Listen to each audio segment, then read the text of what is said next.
He has more than a decade of working experience in academics. He has more than 50 international and national publications in journal and conferences. He has published 2 books and monographs and 2 book chapters.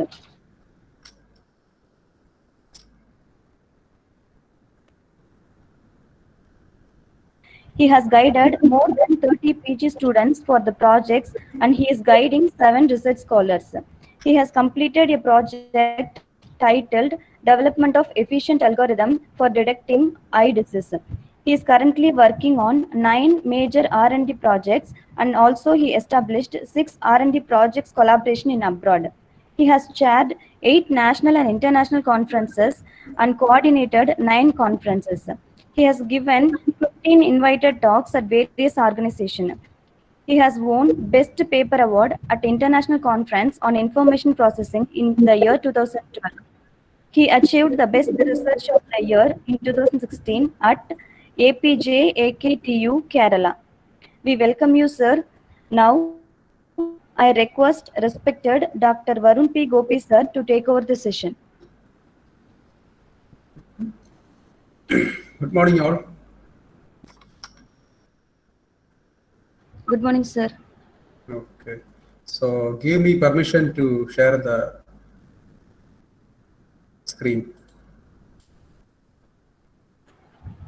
You just share your PPT, sir, by clicking the option present now on the bottom corner, right side. Yes, yes.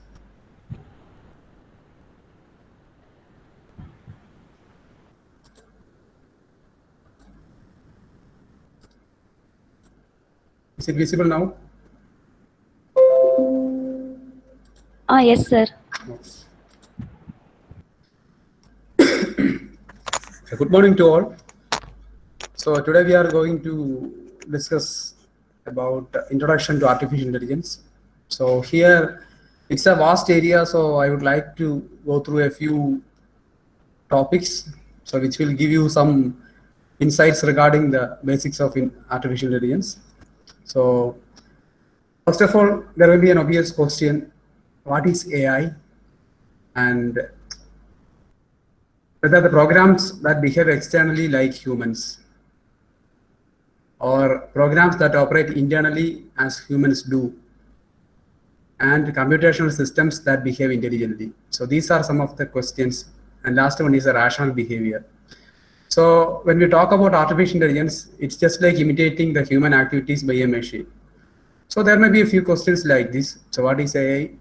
Whether it is internally work like a human, or programs have any intelligence character, or it have a rational behavior.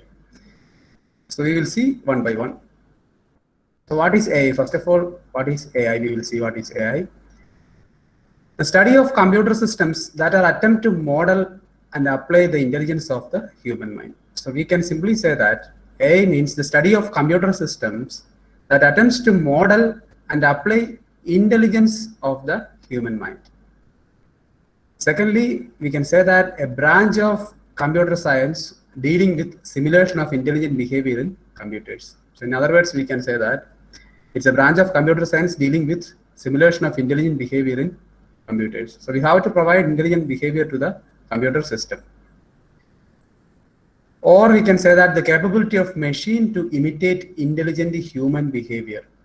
So finally, we can say that AI is nothing but the capability of a machine to imitate intelligent human behavior, or a machine is thinking like human and acting.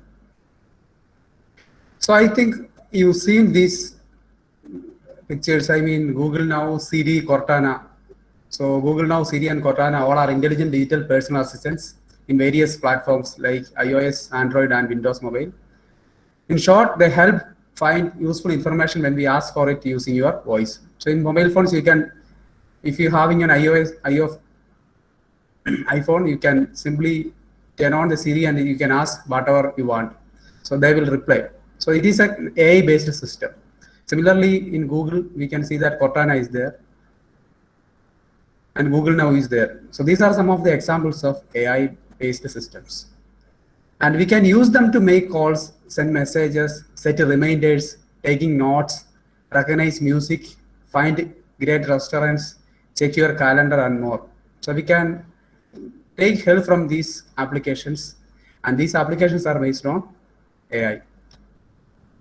So when we talk about AI, the first picture comes to mind is Turing test. The Turing test is developed by Alex Turing in 1950s. As we know, human beings are intelligent, and to be called intelligent, a machine must produce responses that are indistinguishable from those of a human. So when we can say a machine is intelligent, so he defined that we can call a machine as intelligent when a machine produces responses that is indistinguishable from those of a human. For that, he done some test. That test is known as Turing test. So he prepared a set of questions and programmed his computer, and he asked some questions to the computer and one person. Those two fellows are on the other side of the wall, and he asked a question and he get answer from both of them. And what he tested is whether it is distinguishable or not. So if he is getting a same answer from both the people, then it is not distinguishable, then we can say that that machine have intelligence. This is what the first Turing test. But the problem with the Turing test is that it is not good for all the cases. So that is the main problem with the Turing test. This is only a simple test, and he's a father of artificial intelligence because he only developed the intelligent behavior of machines. So next is, does AI have applications? So once we done this kind of experimental tests, in that time they have thought about whether we have any applications for AI systems. So there are a lot of applications like autonomous planning and scheduling of tasks aboard a spacecraft. Some examples: beating Gary Kasparov in chess match. I think you heard about one computer robot beat Gary Kasparov in chess match. And steering a driverless car. As of now, there is Google cars are there, autonomous cars. So understanding language, if you are developing a robot, if to provide the speaking capability, we have to make sure that the system understands the language, then it is reply. So natural language processing comes there. So robotic assistance in surgery, then monitoring trade in stock market to see if insider trading is going on. So these are some of the applications of AI. And the philosophy behind AI. So here it's initially, we will see what are the contents inside this AI, or how the AI is evolved into the new structure. So from the basics to the new era. So if you think about the philosophy, it deals with two questions. Can formal rules be used to draw valid conclusions? And second, where does knowledge come from? How does it lead to action? See, if I talk like this, you won't get any information. I will tell you a simple example. So how you are going to make a decision? Say, for example, rain is coming. You want to take your umbrella. So how you make the decision? Where the knowledge comes from? The knowledge is coming from your mind, and you learned from your previous experience. Last time when rain came, you forgot to take your umbrella, or you forgot to take your umbrella. So this time you are memorizing that information and you are checking for your umbrella now. So this is what we are using here. We are using the learning part here. So learning from previous experiences. And there should be some set of rules. In our life, we have a set of rules to live, right? So there may be a set of rules for the machines too. So those rules are made by the human beings. So David Hume proposed the principle of induction, and Aristotle is given the initial thoughts regarding this AI. He thought, like, given the end to achieve, consider by what means to achieve it. Consider the above will be achieved till you reach the first cause. Last in the order of analysis, first in the order of action. If you reach an impossibility, abandon search. So we can simply say that this AI is a kind of searching methodology. So we are searching for a solution. If the solution is not met, we have to research, or we have to do different kind of thinking, and based on the thinking, you have to get into one solution. So that is the philosophy behind this AI. And the mathematics behind AI, the Boolean logic in mid 1800, and interactability.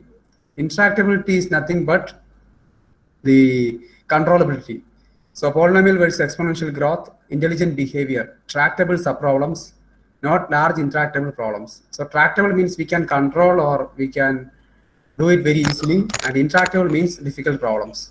So first we have to divide the works into two categories, tractable and intractable. If it is intractable, you split it into small tractable problems, then do the process. So this is the mathematics behind AI.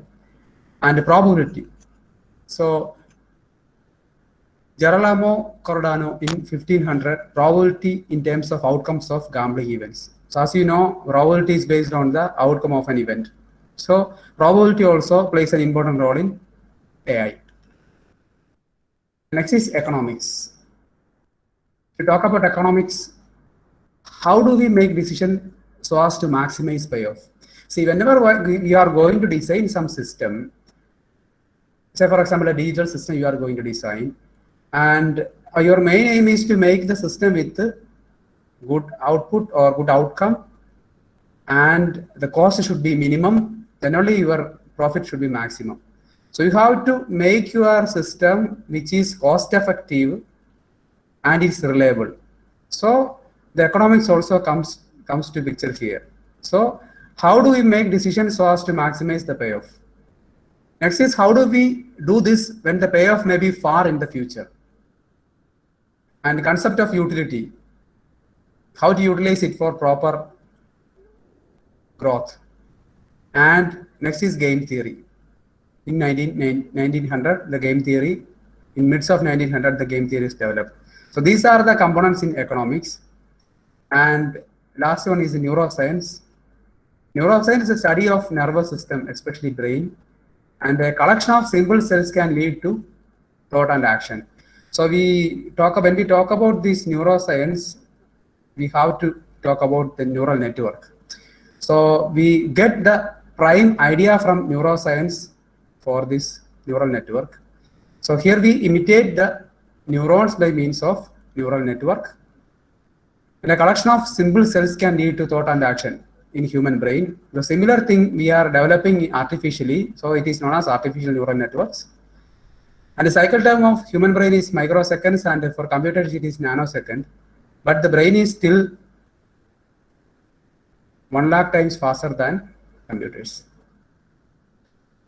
The last one is the psychology. So behaviorism, stimulus lead to response. So we know that all the actions, we need a stimulus to engage or lead the way, we lead the neurons to operation. So we need stimulation or stimulus to operate. So I think you heard about action potentials in biomedical signal processing. So we need stimulus to do a behavior. So in cognitive science, we can see that the computer models can be used to understand the psychology of memory, language and thinking. And the brain is now thought of in terms of computer science construct like I/O units and processing center. So we can imitate the brain by means of a central processing unit along with a set of neurons or neural networks. We can imitate the brain. So this is the concept we are getting from psychology into the mainstream of AI. Next is control theory. So Eusebius of Alexandria developed a water clock with a regulator. So water clock with a regulator means, is that fellow? So it's a purposeful behavior as arising from a regulatory mechanism to minimize the difference between goal state and current state. So regulation here means water clock with regulation here means the purposeful behavior as arising from regulatory mechanism to minimize the difference between goal state and current state, or we can say that the error. So there is a control system to reduce the error. So this also plays an important role in AI, because when we take a decision, if it is wrong, there may be error. So we have to reduce the error in the next operation. So we have to learn from the previous experience, and we have to make it clear in the next iteration. So control theory is also plays an important role in AI. So does AI meet EEE, that is electrical engineering? So when we talk about Isaac Asimov, who is a writer and a developer behind the robots, and Norbert Wiener. So there are some of the examples, those who developed some methodologies with the help of AI. So robotics is science and technology of robots, their design, manufacture and application. Mechatronics, mechanics, electronics and computing, which combined make possible the generation of simple, more economical, reliable and versatile systems. So cybernetics, the study of communication and control, typically involving regulatory feedback in living organism, in machines and combinations of the two. So we can see that AI meets electrical engineering. And now we talk about agents. So when we generally talk about artificial intelligence, there are two parameters. The first one is an agent and second one is an environment. So here agent means anything that can gather information about its environment and take action based on that information. So we can call a fellow as an agent. So we can say that anything that can gather information about its environment and take action based on information. So here we can see one example. WebRobot host database is there. So user agent field, from the field, user agent is giving data to the system. So the data is processed, and if it is okay, it is giving back to the system. User agent field from the field. So here user agent means nothing but the data collector or agent that is giving data to the system. It is processed and taking an action. The action is taking back to the system. So agent is nothing but anything that can gather information from the environment and take action based on the information. So once it is processed, the actions is taken based on the processing. Some actions will be taken. That action will be given to the system. So next is the environment. What all do we need to specify in our environment? The first thing is the action space. Second is the perceptive space, and the environment as a string of mapping from action space to the perceptive space. So we can say that environment contains three parts: action space, perceptive space, and mapping. So here you can see that there is an agent, there is an environment. From the environment, the percepts are given to the agent, and the agent taking actions, and it is given back to the environment. So this is the concept behind agent and environment. So next is, what is rationality? So first one is the goal, and second is the information or knowledge, and third one is the purpose of action is to reach the goal given the information or knowledge possessed by the agent. So once we have to fix the goal, next you have to gather the information or knowledge. Then the purpose of action is to reach the goal. So given the information knowledge possessed by the agent. So initially we will fix a goal, the agent will fix a goal, agent will gather information from the environment, then the agent will do the purpose of action, and it is not omniscience. Omniscience means it is not known everything. Omniscience means knowing everything. It is not an omniscience. It doesn't know everything. Okay, it is acquiring the data from the environment. So the notion of rationality does not necessarily include success of the actions chosen. So the rationality means, notion of the rationality doesn't mean that the success of the action chosen. It may be wrong or right. So it may not depend upon the success of the action chosen. So some facts about environments. Environment should be accessible or inaccessible, deterministic or non-deterministic, static or dynamic, discrete or continuous, Example, driving a car, game of Chinese checkers. These are some of the examples of environments. These may not be accessible, may be accessible, deterministic, non-deterministic, static or dynamic, discrete or continuous. So depend upon the situation, the agent should acquire the data and give it to the system. So there are two kinds of agents. We can say that reactive agents and agents with memory. Reactive agents means there is no memory. Whatever the input comes, it is going to the output. It is not stored anywhere. But on the other hand, agents with memory, inputs are coming. There is a state estimator. From the mental state, here you can see that there is a state estimate. Then the output is given to the policy. From the policy, that policy is again given to the input. Also, the mental state is also given fed back to the state estimator. From this, the next state is estimated. So based on each state, the data will be stored here because it having a memory. For each state, what is the operation happen, that will be stored here. But on the other hand, for a reactive agent, once the operation is taken over, that's it. It won't store any data. Next data comes, that will come to here. It is not having any memory. But the advantage with the agent with the memory is that if there is one action happened wrongly, and we are getting an output for the corresponding wrong information. From the wrong information, we can learn and we can make a decision that next time it won't happen again. So that is the advantage with agents with the memory. So next is planning. Planning a policy. Considering the future consequences of actions to choose the best one. So here we can see that I'm giving one data S here. This is the current state, and I have this much next states are there. So from this, depend upon the weights of the path, this A1, A2, A3, A3, F5, S1, S2, S3, other nodes are there. So these paths have different weights. So I have to look at all the path and I have to choose the best one, which having less amount of weight. So that is the best option. So we have to choose the best one. So there is a search algorithm we have to use.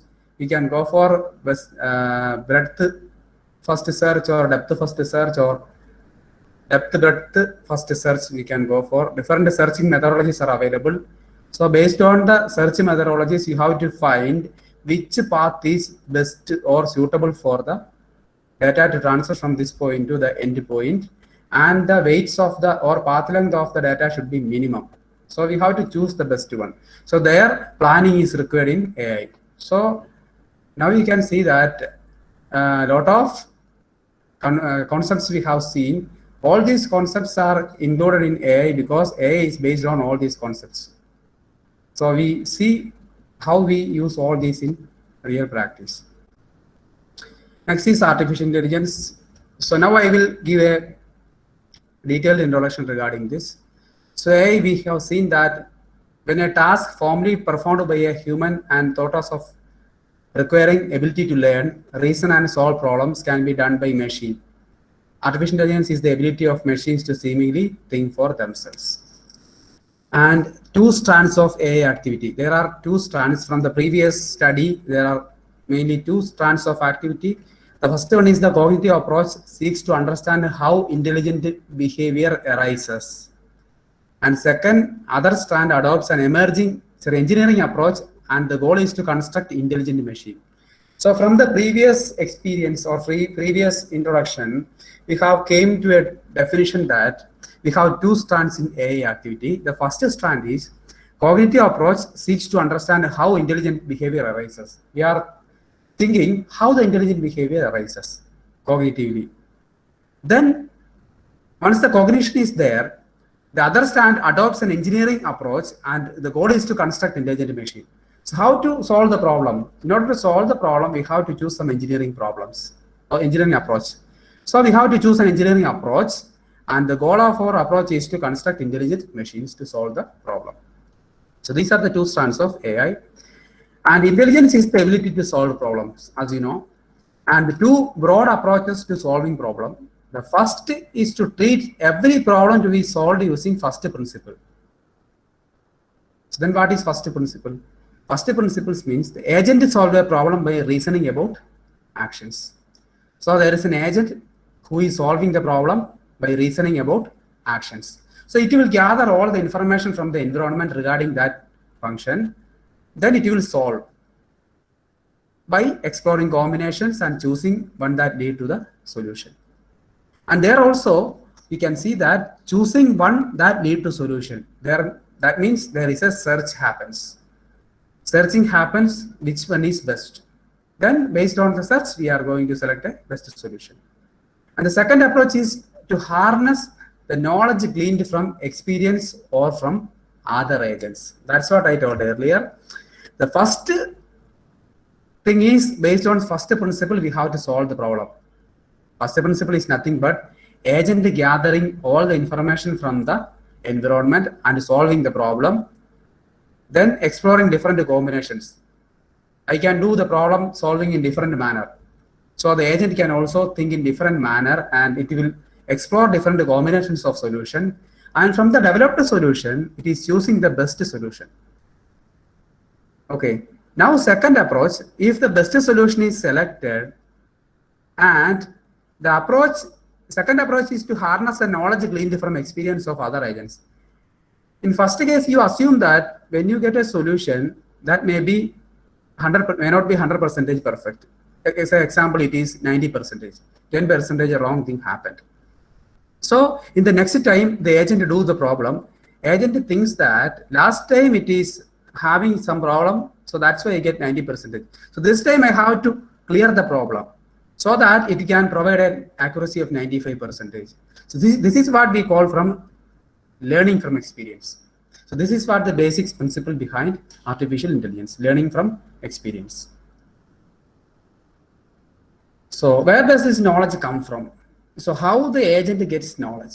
So intelligence is the ability to solve problems, and the two broad approaches of solving problems are, if one were to rely on human programmers to provide all knowledge or fine-tune the system. So one option is we can write all the programs for the machine. Okay, then later we can fine-tune the system. So then the evolution of machine intelligence will be slow because the machine is programmed by us, and whenever a change requires, we have to write the code again. We have to do it again. Any such system would not be adapted to changing world. So it won't be an adaptive one because adaptive means it will change according to its environment. But here, if you are writing the code for the system, it won't change because you have to change it again and again whenever the circumstances or environment changes.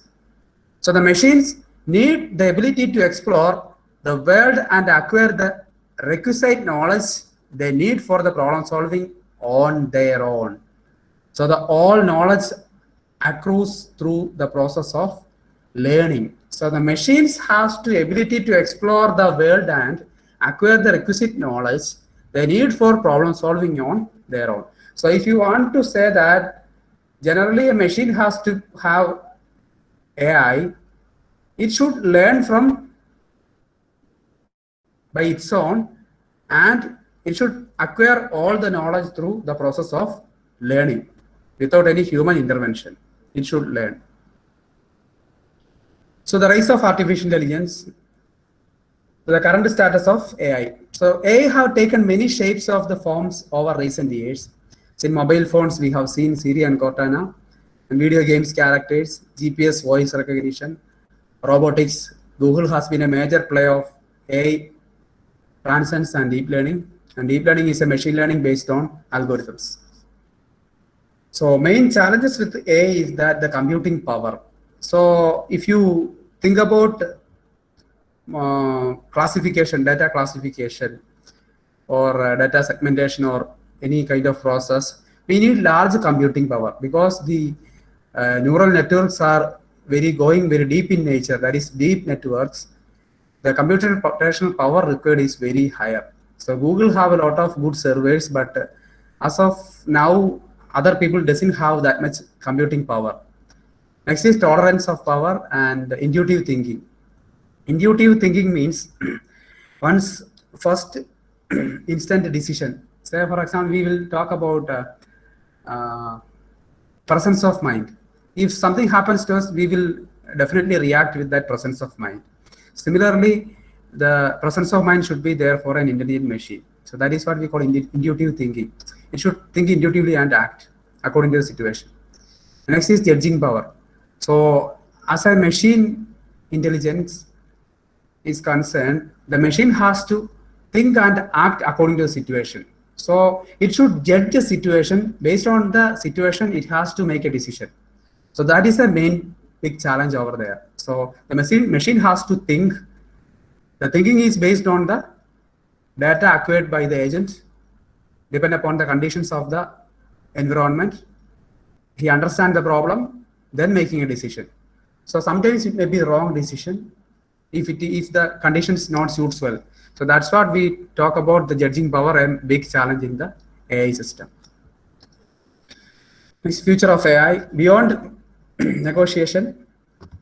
Moore says CMU is betting several other AI areas are going to be hugely important in the near future. Self-driving cars, as you know, there are self-driving cars developed by Google, improved medical care and treatment, open up doors to future explorations. Here you can see AI, the human evolution. Now the human is evolved into a robot. So even if you are considering AI is a good help for human being, but there are a lot of pros and cons. The first one is pros, it's precision and accuracy. You will get a correct precision and accuracy. And space exploration used for mining process, can do laborious tasks, fraud detection, manage records, lacking the emotional side, can do repetitive and time-consuming tasks, robotic pets, robotic radiosurgery, functions without stopping, risk reducing, diagnosis and treatment. These are the pros. On the other hand, we have a lot of cons. Cost incurred in the maintenance and repair.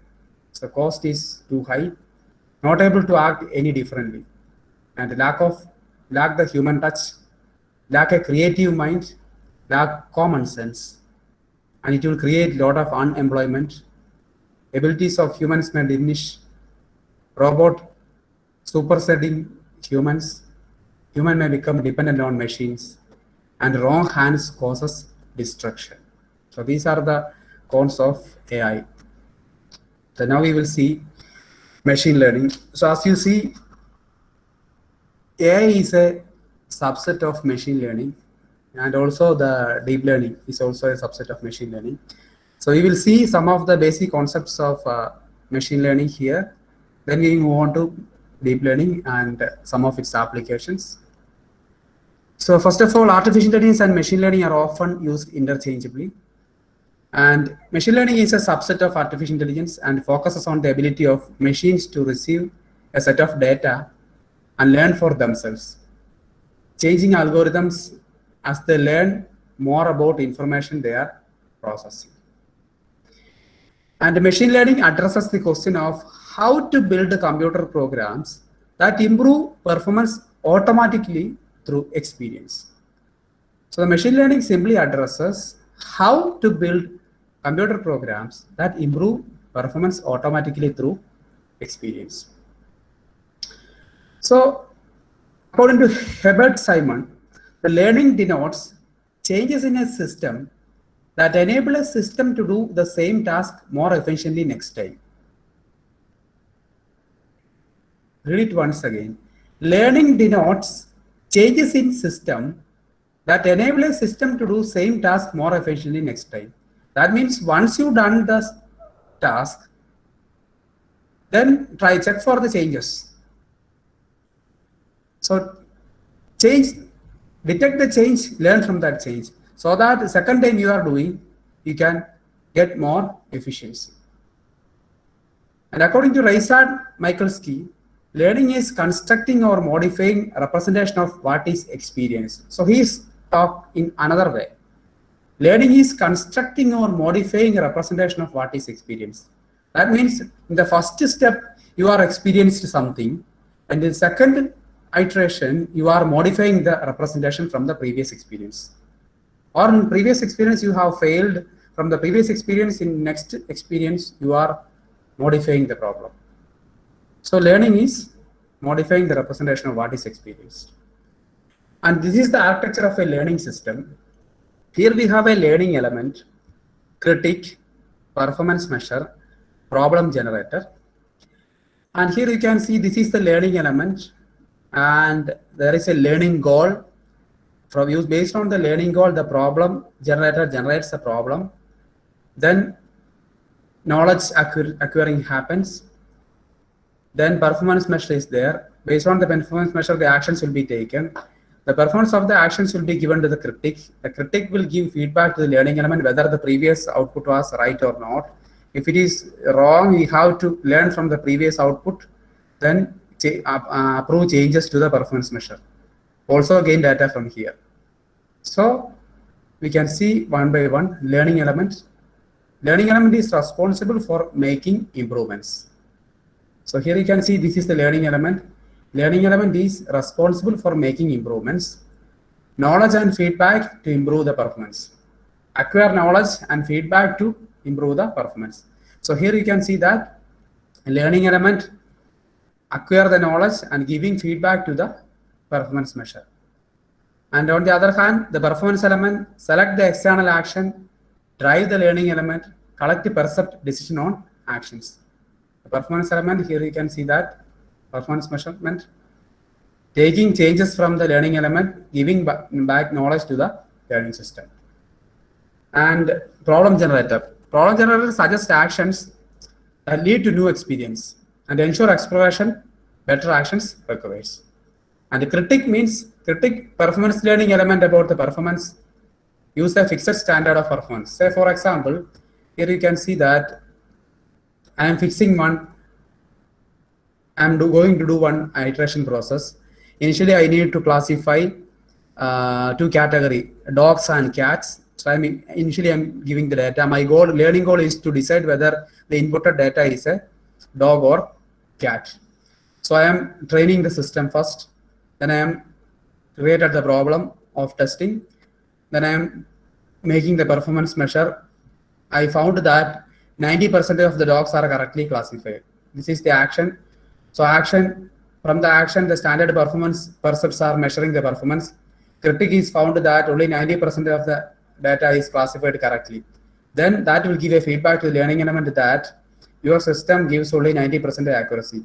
Then it acquires the information from the performance measure. What is the parameter lacks there? That information will be given to the learning element. And that learning element redefines the problem. The problem is now redefined. Again, do the problem. Again, do the performance measure. You are getting the result. Now it is 95. Again, 95 is given. This process repeats until you get the 100% accuracy here. So if you put 100% is the target, you have to do the process until you are getting 100%.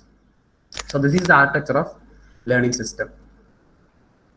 And idea of machine learning. So here we build a model that is a good and useful approximation of the data. And the machine learning focuses on development of computer programs that can access data and learn for themselves. So here we are acquiring lot of data from the environment and we are learning from the data by the machine itself or themselves. So model defined up to some parameters. Learning is the execution of computer programs to optimize the parameters of the model using training data or experience. So here, once we given the input data to the machine, it learns the execution and the parameters has to be tuned. So here the parameters of the model are, we need to optimize the parameter model. How many times we need to do the iteration? How much data we have to provide? What is the ratio of data for training and validation? Then how many iterations we have to do? What is the batch size of the data? That is, batch size means how much of data can be processed in a single time. So these are the hyper parameters or the parameters which has to be optimized. So once we optimize the parameters, you will get a better accuracy in your classification or detection problem. So this is the machine learning basic diagram. So learning element, problem generator, performance element, and critic. So the machine learning is the method of data analysis that automates analytical model building. So machine learning can be, in other words, we can say that it is a method of data analysis that automates analytical model building. So there are different branches for machine learning. So the main branches are supervised learning, unsupervised learning, and reinforcement learning. So in machine learning, the first branch is supervised learning. In supervised learning, we have classification. So here we have image classification, fraud detection, customer retention, diagnostics.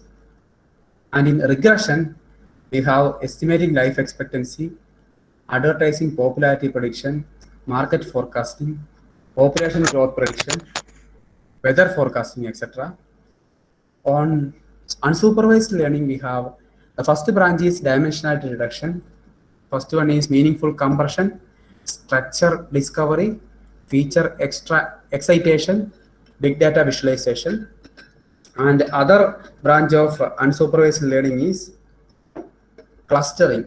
So in clustering, we have a recommender system, targeted marketing, customer segmentation. The last one is reinforcement learning. In reinforcement learning, we have game AI, AI-based games, skill acquisition, learning task, robot navigation, real-time decision.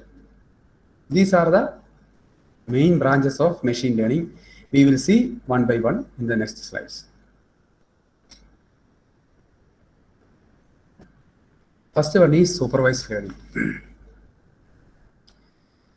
So in supervised learning, learn to predict output when given an input vector.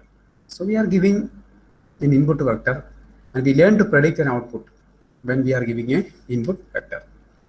So supervised learning, a type of machine learning that learns from training data with labels as learning targets. It is the most widely used type of machine learning. So you may have a doubt that what is supervised learning? Supervised learning means you have a supervisor there.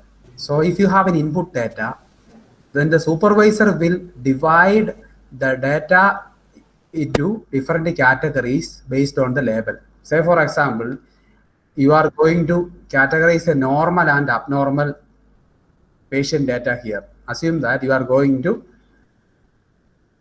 classify data here. Data is maybe either cancerous image or non-cancerous. So here we have input data. The supervisor will initially label the data. The data will be labeled like cancerous or non-cancerous. So we know that this category A belongs to this non-cancerous and category B belongs to cancerous. So now we are giving this data into your machine learning algorithm and processing. So as you see here, we have three set of dots, blue, red, and brown. So these are the three categories here given. So I am inputting, or as a supervisor, I am giving the three values to the data. First one is color. I am inputting, say for example, color I am inputting. Assume that it is color red, color brown, and color blue. So I categorize into three categories.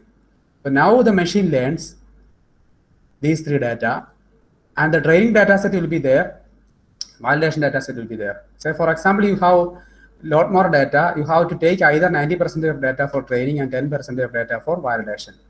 So once the data is trained on the network, you have to validate the data using balance 10%.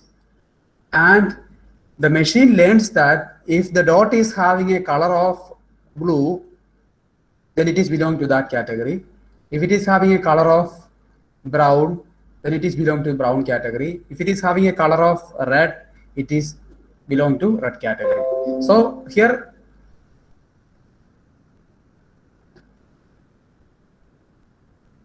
here we can see that the three colors are distinguished properly. So this is based on the labels given. So based on the input label given, the data is correctly categorized. Now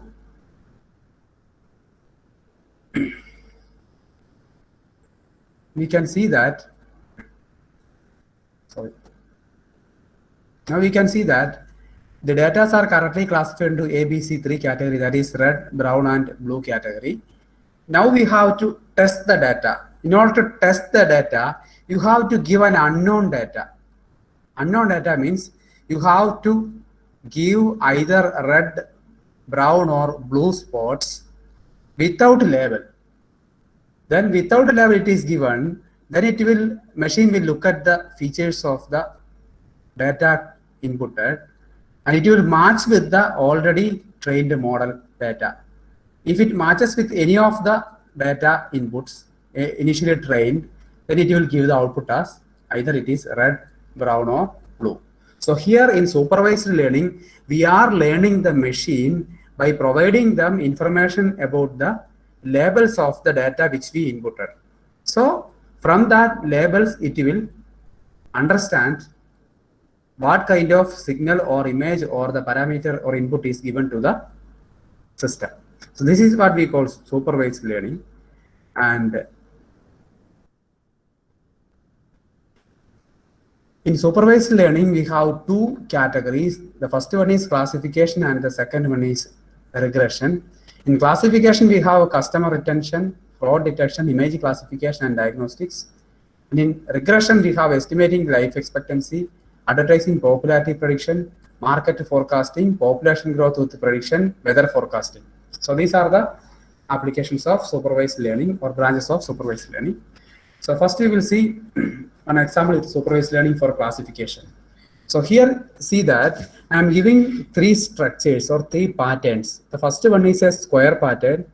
Then second one is a triangular pattern with the color red, and the first one is with the blue color, and the third one is circles with the white color. So once we developed my algorithm or trained my algorithm using supervised learning, so I can use the model for testing. So first you have to use the labeled data. So here it is labeled. I am labeling it as square with the color blue, triangle with the color red, and a circle with the color white. So this is my label. So I am giving it to the classification algorithm. So the model will be trained.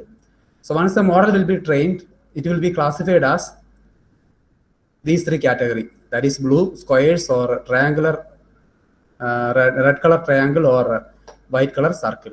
Now I am giving unlabeled data. So here the unlabeled data is white color triangle. So first this input will be given to the data, and once the input data is given to the model will look for the shape first. If it is shape is triangle, it matches with the triangle shape, then it will output as triangle.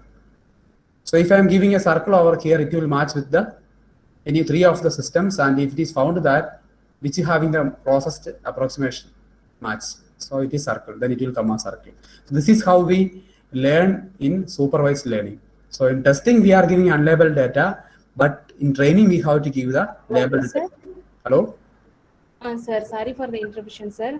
I want to give one announcement to the participants, sir. Okay. Participants, please don't pin the screen. Only the presenter should present the screen. Sorry, participants don't try to present. Okay, in case if you are trying to present, then the recording will change. Okay, we cannot give you the proper PPT and recording. So please, participants, don't present. And experts, sir, please halt your presentation and once again present now, sir, because your video, your camera view only we are able to see, sir. Okay, I think somebody tried to present. That's why I lost my sharing. One more time, please do it, sir. From which slide it is gone? No problem, sir. It was audible and we were able to listen. Only the presentation, you once again start, sir. Present now. From the current slide.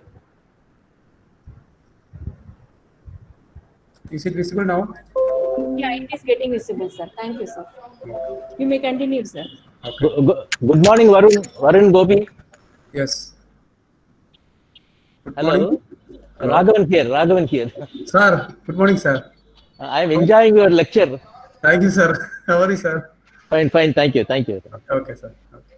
Good morning, respected Raghavan, sir. Yeah. Sir. Good morning to everyone. Okay, sir. So in supervised learning, is it visible now?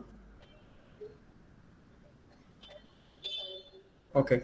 So in supervised learning, here you can see that three labeled data. One is the square one, and second one is the triangular one, and third one is the circle one. So we are giving this labeled data into classification algorithm.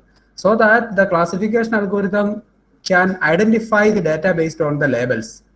So based on the label, it will take some feature from the square, triangle, and circle. First of all, it is a shape will be taken, then the texture or feature will be taken, and it will be stored as a model. So then we are giving an unlabeled data to the system. So here I am giving triangle. So it will first check for the outputs here, and if it is matching with any of the data set, trained data, we can say that here it is triangle and it is coming like triangle, so it will output it as triangle. If it is a square, it will give a square value here. So this is why we call it as supervised learning, because we are supervising the learning machine by means of giving labeled input data. Make sure that we are not giving a labeled data at the testing. In testing, we have to give unlabeled data. So in regression means to predict a value of each data instances. Example, temperature, age, or income prediction. Or we can say that nowadays COVID pandemic is there. We can predict the growth of COVID in day by day. So it is a kind of regression. So approach for modeling the relationship between a scalar dependent variable y and one or more explanatory variable or independent variables denoted by x.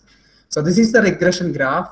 Here we can see that the x-axis shows the time or date, and the y-axis shows the growth. So here we can see the comparison between classification and regression. So in classification, there is a model. That model will distinguish between two categories. Here we are considering the genera of disease and healthy data. And in classification, this model will act as a barrier for classifying disease and healthy. But on the other hand, based on the model in regression, the graph will be plotted. So here, in first case, we are classifying the diseased and healthy case. On the other hand, in regression, we are assuming or taking the values of gene 1 and how many people survived in different years. So in healthy cases, how many people survived? That can be plotted as a regression analysis. And in classification, this will give you a two output, that is either it is a disease or healthy. So this is the difference between classification and regression. And these belongs to supervised category. And next is unsupervised learning. In unsupervised learning, here we have input raw data. Here I have green, blue, and red color, 3 dots will be there. These are combined together. So here unknown output, no training data set. So the algorithm will be there, the processing will be there, output will be there. But the problem is, in supervised case, we have seen that the supervised learning have labeled input data, but here we have no labeled data. We are inputting whatever the data comes to us, we are giving it to the device or the machine. So the machine learned by himself and trying to classify this image into different category based on its shape, texture, or feature, or any other parameters. So based on that texture feature, color feature, or shape feature, it will distinguish these 3 objects. Then we will get output. So here in unsupervised case, there is no labeled information. So no information about the correct outputs are available. Algorithm must determine the data patterns by its own. So it tends to restructure the data into something else, such as new features that may represent a class or new series of uncorrelated values. So create an internal representation of the input, example from a cluster or extract feature. So the system or machine will create a cluster or extract feature from these input data and classify it into different categories. This is what we call unsupervised learning. So unsupervised learning is a machine learning technique where you do not need to supervise the model. Instead, you need to allow the model to work on its own to discover information. So we have to allow the model to work its own and discover the information. So learning relations between data components. No specific output given by a supervisor, only input data. Finding clusters or groupings or similar examples of input. and determine the distribution of data within the input space. So we have two branches for this unsupervised learning. The first one is clustering. So it will used for recommender system, targeted marketing, cluster segmentation, and dimensionality reduction.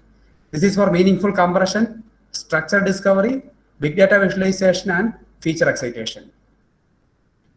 So the first one, clustering. So in clustering, here we are going to give the same inputs which we given for the supervised case, and make sure that here we are not giving any label. It is unlabeled. So square blue color, red color triangle, so white color circle. So we are giving it to clustering algorithm. The clustering algorithm will recognize the patterns of these three automatically. Then it will detect the color. Then it will get the texture or feature. Based on that, it will cluster these three data into three categories. So this will be categorized into three categories. So here clustering means to partition instances into homogeneous regions. Example, pattern recognition or market or image segmentation. So you can go for either pattern recognition or segmentation to detect the unlabeled data. And clustering is an important concept when it comes to unsupervised learning, and it mainly deals with finding a structure or pattern in a collection of uncategorized data. If you are having an uncategorized data, the pattern recognition or clustering will find structure or pattern in a collection of uncategorized data. So from that uncategorized data, you are getting a pattern and you are matching the pattern with the other data and finding whether it is belonging to the same class or not. That is what we call pattern recognition. So the clustering algorithm will process your data and find natural clusters or groups if they exist in the data. And you can also modify how many clusters your algorithm should identify. It allows you to adjust the granularity of these groups. So in clustering case, one problem is that if you doesn't know how many number of image categories are available, so depend upon the similarity of the shape of the objects, it may categorize automatically into different categories. Sometimes you have 5 categories, but it may categorize into 4 or 3 depending upon the shape. So that is the only problem with clustering. So there we have to go for some other parameters in order to cluster it properly. And next is dimensionality reduction. So dimensionality reduction is the number of variables characteristics of the feature present in the data set. In most cases, features are correlated and therefore there is some information that is redundant which increases data set's noise. Say for example, I am taking an image, I am taking the transform of that, I am taking the coefficients. If you take the transform, say for example, I am taking the discrete cosine transform. As you know, discrete cosine transform have an energy compaction property. So because of that, most of the signal intensities will be concentrated into the first few pixels or first few coefficients. So we can take either first few coefficients and we can discard the other one because most of them are redundant. So if you take only few coefficients, that will reduce the data. So due to energy compaction property, it can easily reconstruct the signal or image back. So there is no need for take all the features from the data. So for that, we have to go for dimensionality reduction techniques. So the redundant information impacts negatively in machine learning models, training and performance. And that is why dimensionality reduction is important in machine learning. So once we take in data, analyze it, taking the feature from that, most of the feature may be redundant. So we have to reduce the redundancy by taking some of the dimensionality reduction techniques. So the dimensionality reduction is the process of reducing the number of random variables under consideration by obtaining a set of principal variables. And dimensional reduction to reduce the training complexity. Example, data set representation, data pre-processing. If you reduce the number of data set, it will be easy for processing and it will reduce the training complexity. So there are categories for dimensional reduction. First one is feature selection. So feature selection find a subset of original set of variables or features to get a smaller subset which can be used to model the problem. Say for example, you are going to do a classification problem. You taken the data, done some segmentation process, taken the feature, assume that you have 1000 features. But 1000 features may not be useful for your classification. Sometimes it may go for overfitting of your machine learning algorithm. So you have to find the best feature selection. So for that, you have different feature selection algorithms like principal component analysis, linear discriminant analysis, or feature ranking methodologies are available. So you have to rank the feature. You take only the 100 good features, rank the feature from 1 to 1000, take the first 100 feature, that will be sufficient for giving a decision. So you can reduce the dimensionality using feature selection and feature extraction. Reduce the data in a higher dimensional space to lower dimensional space. That is, space with a lesser number of dimension, the output feature will not be the same as originals. So the new feature will be a combination of original feature. So we can take the combination of extracted features, so that we will reduce the number of features required for the prediction. So with this, I will conclude my machine learning section. Next, I will move on to deep learning. Participants have any questions?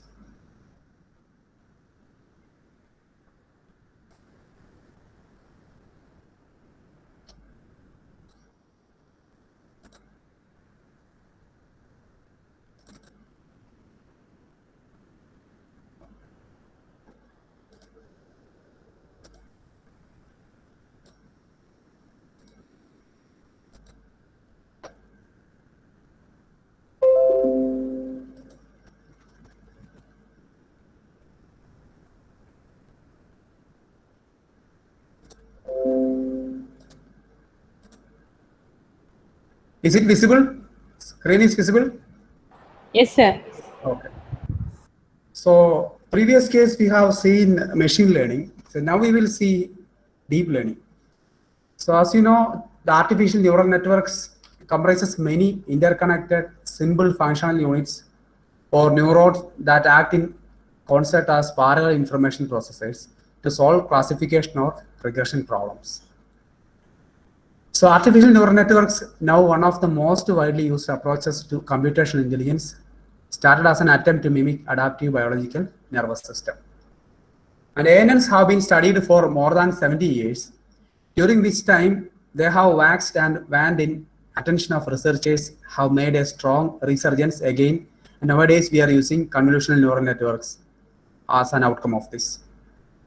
So an ANN, if you can see the picture of ANN where we have three parts. The first part is interacting with the surrounding environment by using one layer of neurons to receive information.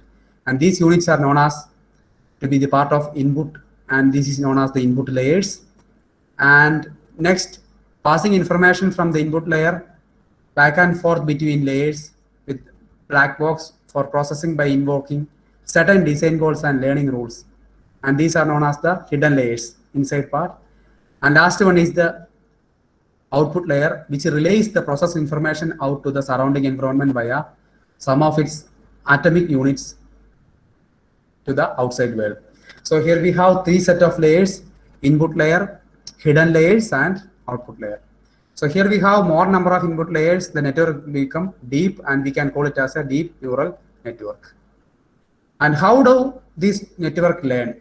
You have an question that how these networks learn in general. So the neural networks are capable of learning. So this learning is done by changing the distribution of weights. It is possible to approximate a function representation of the patterns in the input. So the key idea is to re-stimulate the black box using new excitation until a sufficiently well-structured representation is achieved. Assume that you have a set of neurons connected together, and we are exciting each and every neuron in such a way that we re-stimulate it to get a solution. So up to that solution, we have to go for this re-stimulation. Say for example, you are giving input.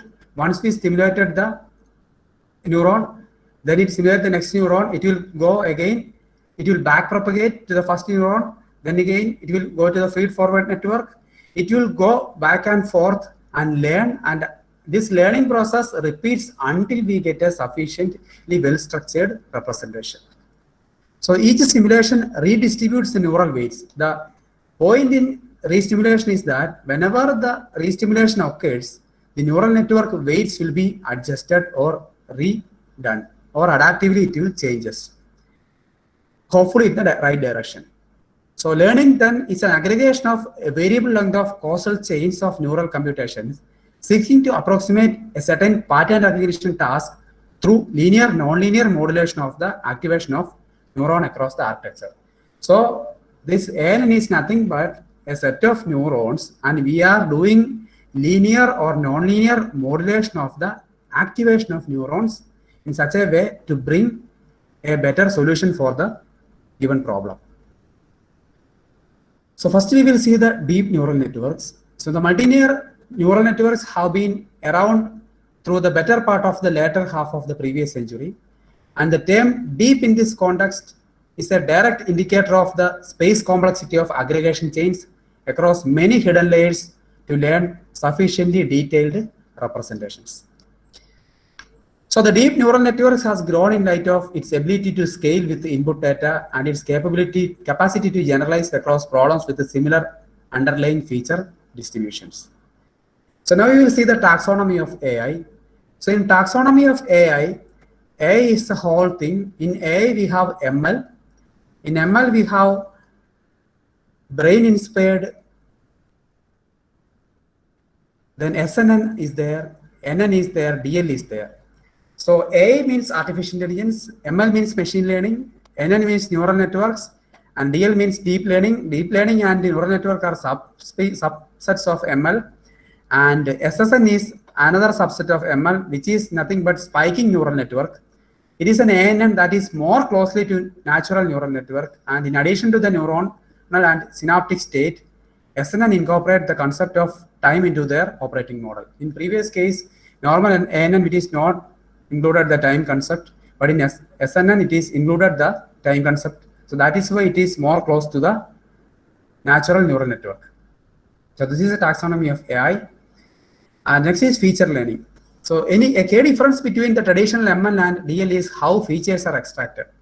So in previous cases, in machine learning, we have seen that if you have an image or signal, we have to extract the feature from the image or signal using a traditional handcrafted methodology like segmentation or clustering or some kind of methodology.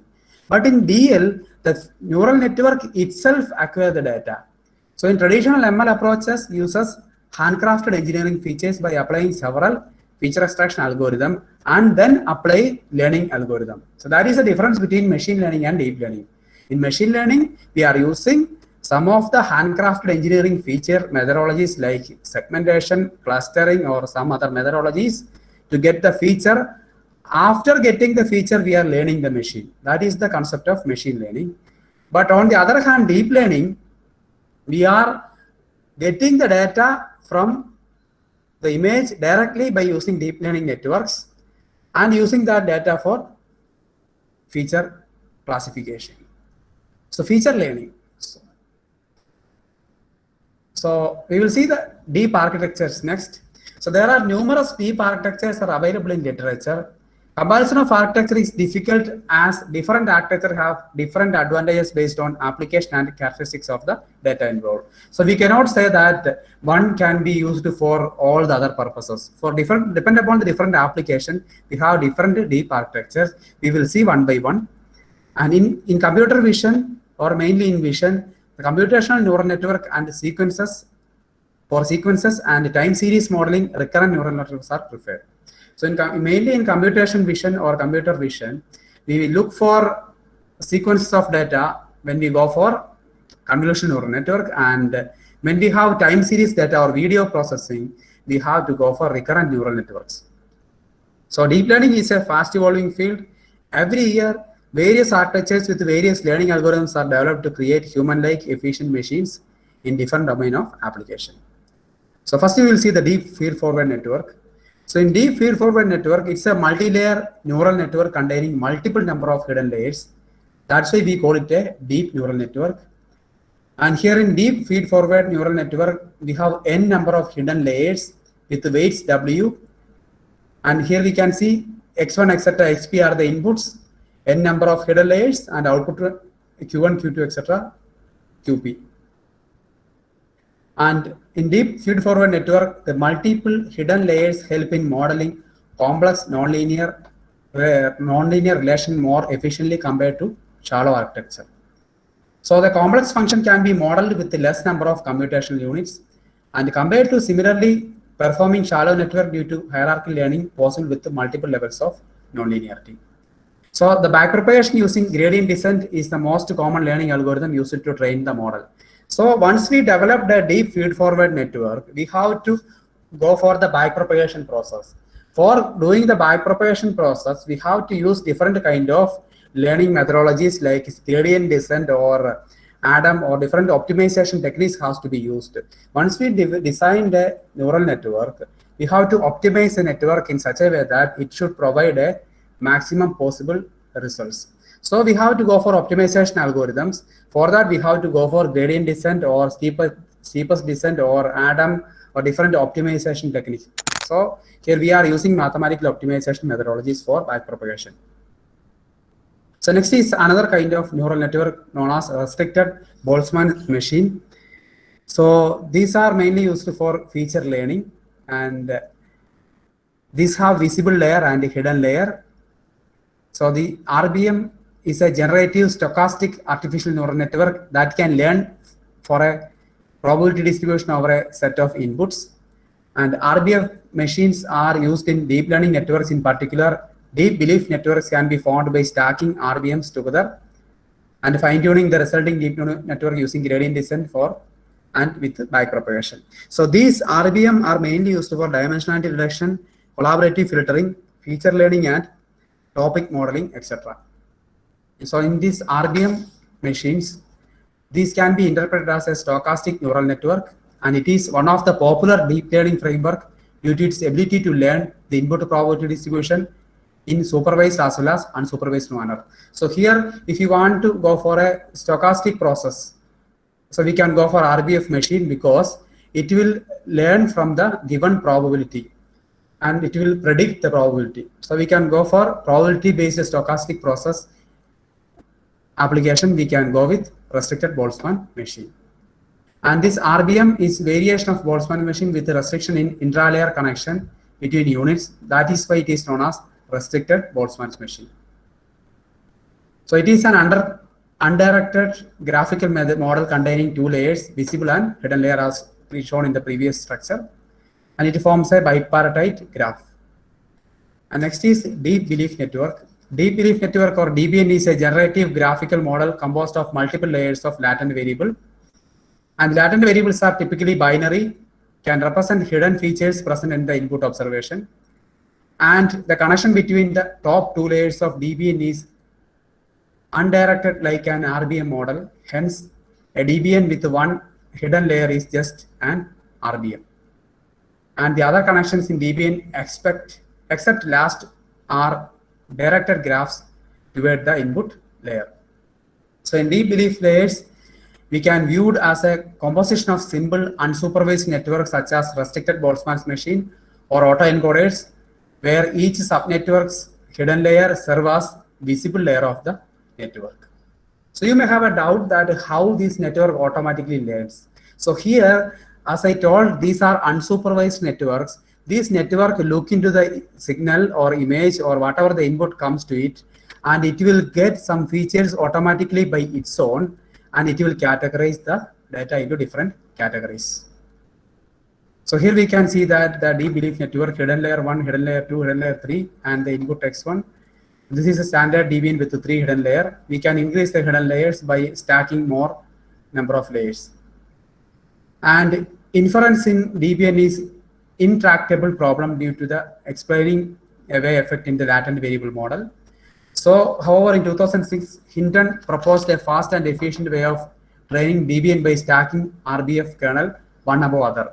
So, in 2006, Hinton proposed a DBN by stacking RBF kernel. So, we told earlier that RBF kernel with DBF with one stack is known as RBF kernel. So, such n times RBF kernels can be stacked together to form a DBN.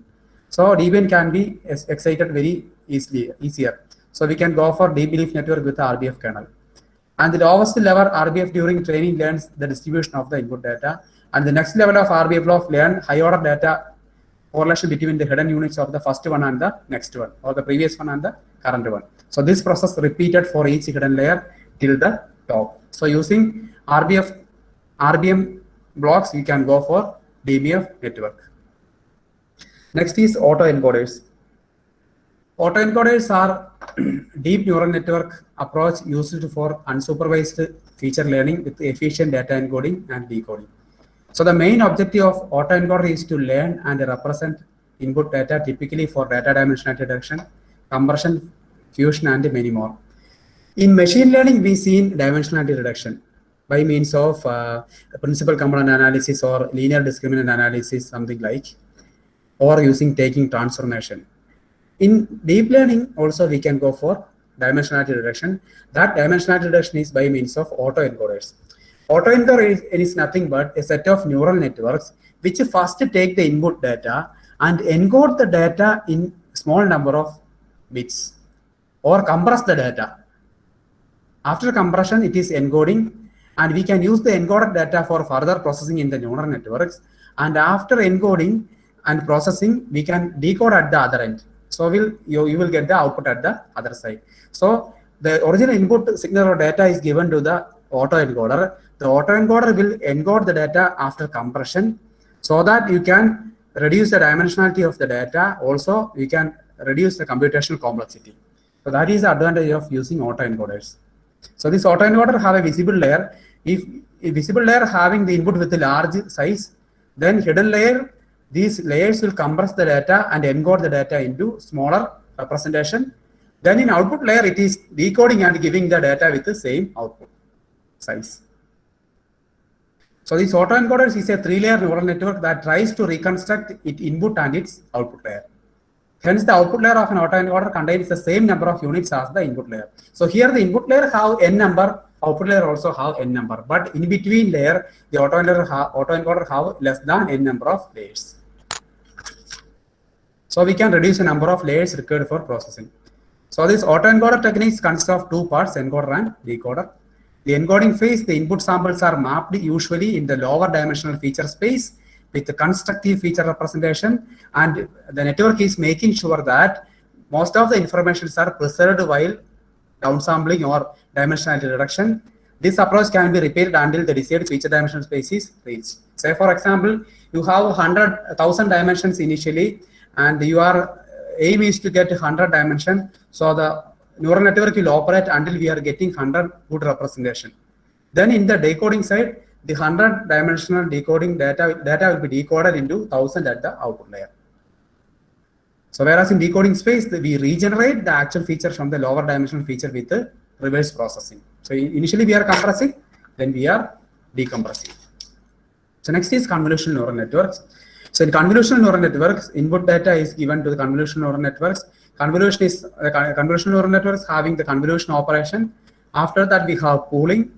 Again, convolution, pooling. Then we are flatten the data. Then fully connected networks connect the data into other fully connected network. Then we go for the classification. So we will see a special session with convolutional neural network. In that, I will explain the convolutional neural network in detail. And next is CNN. Next is recurrent neural networks. So in human thoughts have persistence. I think you are aware about the persistence of vision. So 1 by 16 second time, when we see an information that will sustain in our mind or in our eye.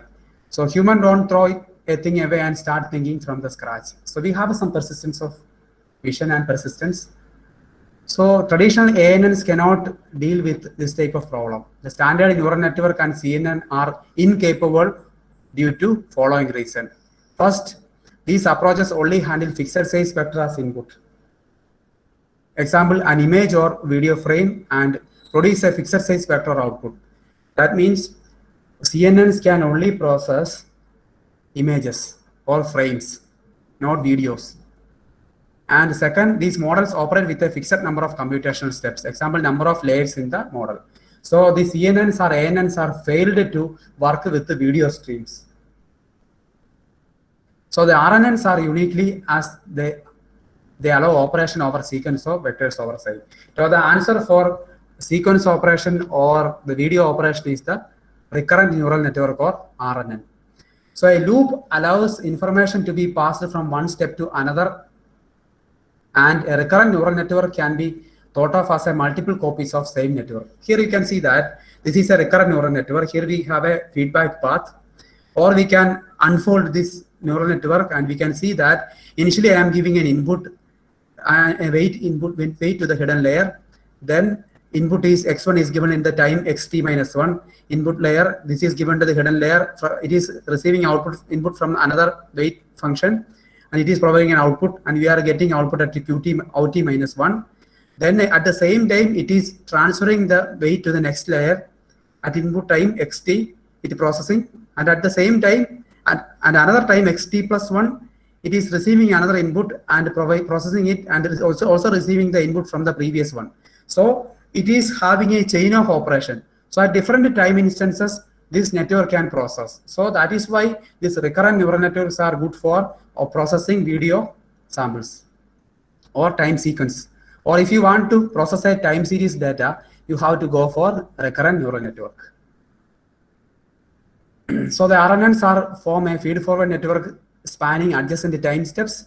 At any time instant, a node of the network takes current data input as well as the hidden node values, capturing information of the previous time step. And RNNs are unique as they allow operation over a sequence of vectors over time. And the RNN approaches allowed sequences in input, the output, or in the most general case, both. And next is generative adversarial networks, or GAN or GANs. So here we have assumed that we have actual samples and we are having less number of samples. So we need to provide more number of data in deep learning. The main problem with deep learning is that we have to provide large number of data set for training process. Because say for example, you are going to design a machine, and that machine to identify whether it is a disease or not. Or say for example, machine, I am going to design a machine, and the machine is first aim is to identify men and women. So if you are giving only a few images of men and women, it may not be able to identify exactly. So we need to give more and more information to train the device. Then only it can identify it is a man or woman. Maybe the images from the front side, side views, back side, different expressions, all those. Some people can imitate some other people. So there may be chance of misprediction. So we have to give more and more data to train the system. So in some cases where we have less number of data, we have to go for data generation synthetically. So we have to generate synthetic data. For that, we have to go for generative adversarial network. Here we have actual samples. That sample will be given to the discriminator. And here we are taking some latent random variable, and we are generating some data, and that data will be compared with the original one. And if it is not similar, we will take the loss or the difference, and that difference will be given to the generator. Based on the loss, that generator will generate again another signal or image, and that will be given to the discriminator. Discriminator compares again. If there is a difference, it will again give back, and this process repeats until we get a exact sample image on this generator, so that we can generate more and more number of samples from the given data, or we can say that fake samples we can generate. And in another application is that this can be used for fake identity detection. So you can give the original image here, and we can give the fake image as input to the generator. Then the fake image will generate a sample. That sample will be compared with the original image. And if there is a difference provided by the discriminator, we can say that this is not the exact image of this person. So personal identification can be done by means of generative adversarial neural networks. So next is deep reinforcement learning. So deep reinforcement learning, it's a learning approach which learns to act with general sense of unknown real environment. So the Q-learning is defined as a model-free reinforcement learning approach which is used to find an optimal action selection policy for any given finite Markov decision process. So deep reinforcement learning is that once you are doing a process, you are failed in that operation. In next time you are doing the process, you learn from the previous experience and you are making a remedy to this time. So here, say for example, I can give an example that the Google car is an autonomous car is an example of reinforcement learning. So whenever you are going in a Google car, it is finding an obstacle. it finds that there is an obstacle and it changing the route. That is reinforcement learning. That is an example of reinforcement learning. So here we have an intelligent agent where we have an environment observing the agent observing the environment and giving an action, and the action is wrong, then it will get an information that your action is wrong. So from that wrong answer, he is learning again observing, and this time he is getting better action, so he is rewarded. So this is what we call deep reinforcement learning, and the best example is the Google car. Autonomous car is the best example for reinforcement learning. So in deep reinforcement learning, according to learning strategy, the RL technique is learned through observation, and for observing the environment, the promising DL technique includes CNN, RNR, or depending upon the observation space. As DL techniques encode data efficiently, therefore the following steps of actions performed more accurately. The first one is, according to the action, the agent receives an appropriate reward respectively. As a result, the entire reinforcement learning approach becomes more efficient to learn and interact in the environment with better performance. So here the agent plays an important role. Agent learns from the environment and making decisions. That is what we call the reinforcement learning. So next is Bayesian deep learning. In Bayesian deep learning, DL approaches are unable to deal with uncertainty of given task due to model uncertainty. And these learning approaches take input and assume the class probability without justification. So in previous case, in supervised learning, we have seen that we have previous experience, so from that we are learning. But in some cases where, if you see for the case of a Google car, if the car is going, suddenly an accident happened in the road. The vehicle has to take a decision to take a diversion. So that is actually based upon that probability of that incident. So whether it is a accident or not, that decision has to be made by the agent depending upon the situation. So there comes the probability part. So based on the probability, the agent has to make a decision. So there comes the application of Bayesian deep learning in AI. So the several application domains where the uncertainty can be raised: self-driven car, biomedical applications, etc. And this has started to change following recent developments of tools and techniques combining Bayesian approaches with the deep learning. So now we are going for these conditional probabilities based on the detection problem or estimation problem. So we are incorporating the detection estimation problem into deep learning. Then it is become more reliable. So we can go for a better system development with the Bayesian deep learning. So new deep learning models that make advantages of Bayesian technique as well as Bayesian models that incorporate deep learning elements. And Bayesian deep learning, which is an intersection between DL and Bayesian probability approaches, show better result in different applications and understand the uncertainty of problems. So the uncertainty is estimated with applying probability distribution over the model weights or mapping the output probability. So there may be a question how the uncertainty is found out. So the uncertainty is estimated by applying the probability distribution over the model weights. So here we are having the model weights as the prime parameter. So we will find out the distribution of the model weights. From that model weights, we are finding the probability and mapping it to the output probability. And BDL approaches, Bayesian deep learning approaches, have been proposed with the CNN techniques where the probability distribution is applied to weight. And these techniques help to deal with model overfitting problem and lack of training samples, which are the two common challenges of DL problem. So here you may ask how it overcomes the problems of DL. So here, if you take or if you include the Bayesian approach into DL, so here we can make a decision based on the uncertainty of the probability distribution. So that even if the data is lower, we can avoid the overfitting and lack of less training sample by using Bayesian deep learning in the DL approaches. So next is transfer learning.